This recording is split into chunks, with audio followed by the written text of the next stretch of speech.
Fred White, how are you, sir? I'm doing good, Dave. How about yourself? Never better. I got a little trip coming up here, and I've got my kids have to spend time with me because it's Easter, so life is good. They have to, huh? Yeah, they have to. Here's kind of how the conversation went yesterday with my son. Hey, did you go to the gym? Yeah.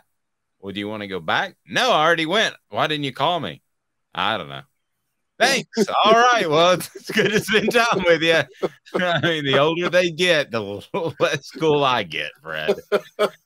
All right, Fred, I want to ask you the Craven Wings today's tough question. Which sophomore or second-year player are you most excited about? And I did, because I don't think a lot of people know who Jordan Addison and James Pierce and those guys are. So I did it really simple. I did Dylan Sampson, I did Squirrel White, or other. Well, so, you already know who I am, Dave. I don't care if they don't know who they are. If it's my player, I'm picking my player, and I'm picking James Pierce Jr. Ooh, good one. That everyone always remembers the guys who play offense, the guys who score touchdowns and catch passes and run for touchdowns and throw them, those type of things. Guys that I look at are the guys who don't get the job done on the defensive side of the ball most of the time. When offense sells tickets, defense wins championships. I'm always going to say that, even though the game has changed. But I think James Pierce Jr. is that one guy that we've been missing on the edge. And if we can get him to perform this year like we think he can, like he's capable of on the defensive end position, I think he can make a world of difference for us. Him and Tyler on the two opposite sides going after the quarterback, I think would be a good idea for us. And it'll change the game some. I feel like I lost a little football credential there by not going with the lineman. You're absolutely right. Be sure and hit that like button. If you haven't subscribed yet, be sure and do so. We didn't even mention in the earlier segment, I'm hearing great things about Cam Selden at running back. But go ahead, Caleb. It is your turn, sir. All right, well, Fred, I'm going to push further on that. Since you say James Pierce Jr., which former Tennessee defensive end does he remind you of the most, or do you think he can be? And I'm not going to ask you to say Leonard Little because that's blasphemous. But that is blasphemous. Yes. Could you see a Derek Barnett? Could you see something like that? I'm going to say Jonathan Brown.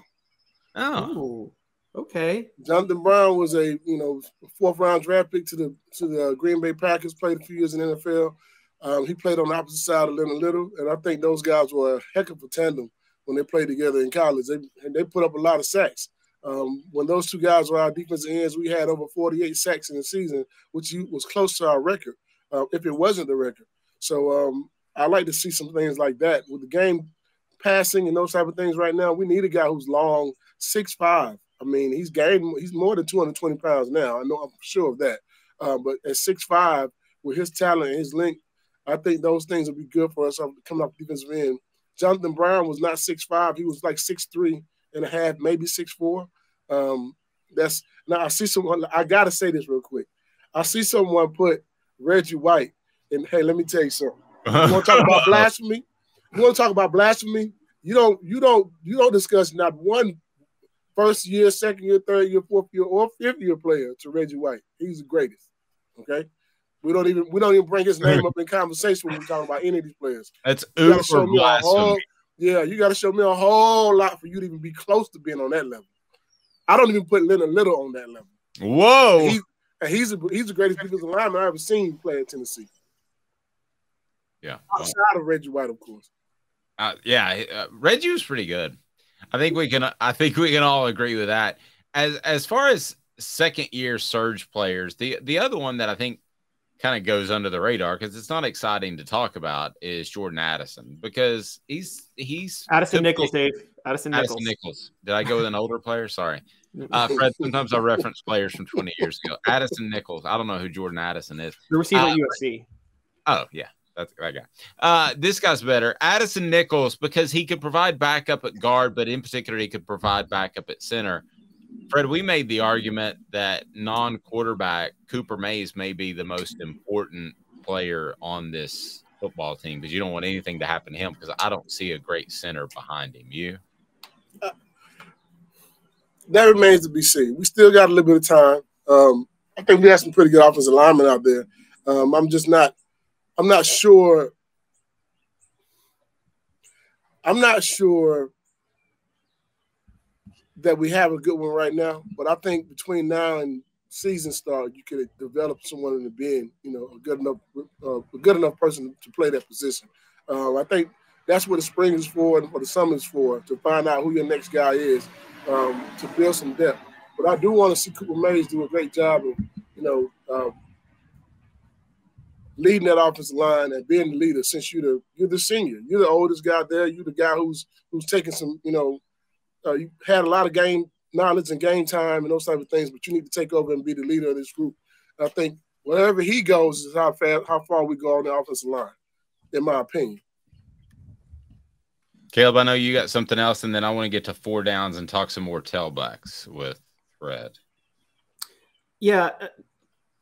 Fred, how crucial is it to, I guess we all know the quarterback's got to be a big, you want your quarterback to be a leader, but how crucial is it to have I know something like a safety or a middle linebacker is usually your leader on defense. Is it always important to have at least one offensive lineman who's like the leader of the team? I know with you guys here, Mercedes Hamilton, I think, was a team captain on the 98 team. Is it always important to have one offensive lineman that's one of the vocal leaders, like a Cooper Mays for the unit? I think it's important to have a leader at every group. I mean, that's what you need. If you don't have that, if you can't go into every position room and have a leader, you don't have a really good football team, in my opinion. You can't be led by just one person. If one person is the leader, then you're bound to fail, because that person can't be in every meeting room to make sure everyone's paying attention and understand what's going on and schematically with your coaches and being a liaison between the players and the coach. You got to have that in every group. And I always hate comparing, but if you go back to when we were winning like that in the 90s, you did have those things. You had a position group. You had a leader in every position room. When you go back to the SEC championship teams that Tennessee's had, or teams that went to the SEC championship, all those teams had leaders in every room. You had guys who were standing out at defensive back, linebacker, defensive line, offensive line, everything, you name it. You got to have that in order to be able to win. If you don't have that in order to be able to win, you won't win, in my opinion. You got to have those leaders in every room, but you also have those guys who stand out more than anyone else. And that's Al Wilson. That's Jeff Coleman. Just Jeff Hall, I'm sorry, Dwayne Goodrich, Darwin Walker. Those guys, they are the ultimate leaders of the team, but you have leaders in every room.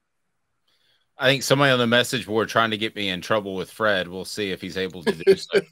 I argued that as far as a freshman showing up, assuming he's physically ready, that running back was the easiest position to make the transition from high school to college. I think running backs have that or they don't. Run to green. Of course, you got to handle pass pro and all that. And then I argued that playing corner might be the second easiest position to make the move from high school and until college. Am I right or wrong on that? I beg to differ. Okay, because you played – for those who don't know, you played corner. Fred was a burner, could absolutely run, and when he got to Tennessee, they asked him to put on weight and play safety, and he turned into a fantastic safety. But you played corner originally, so tell me why I'm wrong, and I'll trust you. Well, corner is probably one of the hardest positions on the football field. Okay. The reason why, the player that you're going up against knows exactly where he's going on every snap. You have to read and react to that player. And you don't have 6'2", 6'3", 6'4" guys you play against every week in high school that can run a 4.3 40. You don't have that. So you can come in as one of the greatest athletes ever and run fast and all those type of things. But I will say this. The game has changed. It's faster. The players are faster. You can put an athlete out there, yes. But it doesn't mean that he is the easiest position to play. It's just he's a great athlete. You don't get many Jalen Ramseys. You don't get many, those guys don't come around every day. I see the position of corner being one of the toughest because the game is a lot faster. You have to do a lot of things differently when it comes to how you cover guys, learning the schemes and those things, and how you fit in the scheme. Because if you don't fit in that scheme, you can bring a corner in and he played zone in high school. Now he has to play man to man. That's different. Techniques are different. The speed of the game is different. The ball comes out different. Because you imagine playing corner and you're going up against Peyton Manning in practice every day. No. And he can put the ball in positions that you never imagined it being put. In high school, wide open is 2 feet. In college, wide open is 5 inches. You see what I'm saying? Yeah. So I wouldn't say that the easiest position to me to learn and come in and play right away if you're actually a stud is defensive tackle, because all you got to do is go push the guy around. Well, that's true. That's a good point. What about my running back? Running back, on offense, I think running back is the position. The wide receiver is different, but running back would be the position. Yeah, as a freshman, you can come in and play right away if you're really good. Yeah. I think it's the easiest transition because all you're doing is using your athletic ability. Give me the ball, let me run. That's it. Yep, agreed. Jamal Lewis should have played in the Florida game, but hey man. But anyway, listen to me. I'm gonna say this. I gotta say it. You're gonna stand up. We've said that. You're gonna stand up for Mark. We've said that since 1997 when Jamal Lewis came in. How come he didn't play in the game? We couldn't understand it. We still can't understand it. Now, I'm not referencing Mark Levine. I love Mark Levine. He's one of my teammates. But he knows, too, that Jamal Lewis should have played in that game. They both should have played more in that game. We didn't run the ball but maybe 13 times the whole game. I know. Which is why we lost, in my opinion. Could have Walter Payton back there. Yeah, I mean, if you have Walter Payton back there and you only run the ball 13 times, are you expected to win? I think I know where Fred stands on this. Go ahead, Caleb. Fred, sticking on the quarterback because you mentioned Peyton and the accuracy in college. I wanted to get both y'all's takes actually, because I had a friend who's a little younger than me who only watched Denver Peyton, never really watched Colts prime Peyton or Peyton at Tennessee. And it seemed, is the narrative on Peyton getting unfairly written in this way? The narrative on Peyton in the NFL now is that he was always smart, but he never had a big arm or was that athletic. But that wasn't that true in college, was it? Wasn't he really deadly accurate when he played college? And didn't he have a pretty decent arm when he played with you guys? Peyton never threw the prettiest ball. Okay. His balls did wobble. Those were things that just happened. But let me tell you something. You can't deny greatness. I don't care what they saw. You know how hard it is to play quarterback in the NFL? It is very hard to play quarterback in the NFL. Peyton Manning won two Super Bowls. 2. I don't care if he lit through that last one or not. He won 2. Without him, they don't get there. So that's how I look at Peyton Manning. Let me tell you the greatness of Peyton Manning. I watched him do something in college, practice it every day, but never use it in the game in college. The back shoulder fade. Really? He practiced the back shoulder fade every day in college. We had to defend that on goal line and, those type of things. In the open field, we did it. We defended it all the time. Every day he would practice this. They would practice in one-on-one drills. They would practice in 7-on-7 drills. They practice in goal line drills and one-on-ones with the wide receivers and DBs. And he became really good at it. But we never see him use it in one game in college. He gets to the NFL, and he unleashes this one thing he's been practicing for 5 years. Now everyone throws a back shoulder fade. So if you don't tell me Peyton Manning is one of the greatest, I don't know what to tell you, because I've never seen anyone do that. He practiced that for 4 years. It took your time, and you're defending it so he can run it in the NFL. And then he ran it in the NFL. He never ran it. You can go watch any game we played in. He never threw that pass in college. But when he got to the NFL, he did. That's bizarre. And I can't think of a single back shoulder fade he threw at Tennessee now that you mention it. And I never would have thought that before. I don't know how he's viewed in that second Super Bowl, but he ought to be viewed as that's an incredible victory, because I talked to a friend of the family at the time. They didn't think he was ever coming back, that he'd ever have the strength in that hand again. And they thought it was similar to what Cooper went through. So the fact that he even got back to the NFL, I thought it was a major story, much less won a Super Bowl.